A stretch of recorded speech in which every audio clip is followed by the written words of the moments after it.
Талай бойжеткендер косметиканы сұлулықтарын шыңдай түсетін құралдың бірі деп біледі. Алайда косметикасыз табиғи сұлулықтары басым екендігін арулар ескере бермейді. Ендеше косметикасыз қалай әдемі болудың жолдарын барлықтары біле бермегендіктен бүгін сол сауалдар төңірегінде жауап іздейтін боламыз. Бізбен бірге болыңыздар.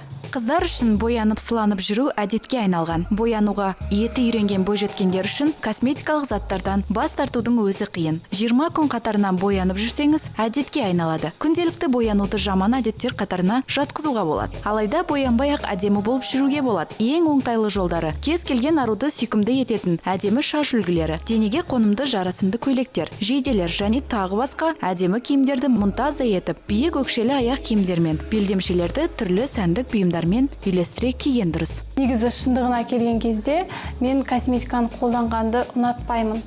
Себебі косметикадан менде аллергиялық жайттар терімде орын алып жатады.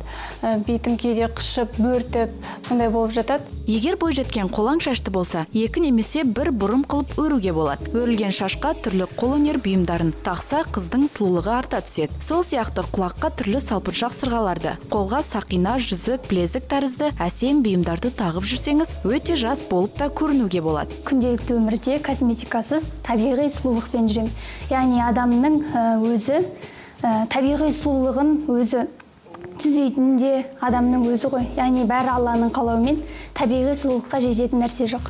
Косметиканы көп қолданбайтын қыздар үшін шашқа тағатын түрлі сәнді бұйымдар маңызды рөл атқарады. Әрине, бірінші кезекте бұл бұйымдар киетін киіміңізге сәйкес болуы тиіс. Косметикадан бөлек табиғи сұлулық, яғни киіміме дұрыс назар аударам, шашыма, яғни беттің күтіміне, яғни табиғи өнімдерден жасалған маскаларды қолданамын. Ешқандай бояу жақпай табиғи сұлулығыңызды көрсету өз қолыңызда. Мәселен, ұзын белдемшелер, тіпті басыңызға әсем авадок, таж үлгісіндегі аксессуарларды тағып жүру өңіңізді шырайландыра түседі. Қандай киім кисеңіз де бір-біріне сай қылып таңдасаңыз, сұлу көрінетіндігіңізге күмән келтірмеңіз. Құрметті телекөрермендер, бояусыз ақ сұлу көрінгілеріңіз келсе, әсем де әдемі киініп жүруді әдетке айналдырыңыз. Бойыңызда міндетті түрде түрлі сәндік әшекейлер жүрсін. Биік өкшелі, бірақ өз аяғыңызға ыңғайлы аяқ киімдерді таңдаңыз. Бояну әдетінен тезірек арылып, теріңіздің жастығын сақтаңыз.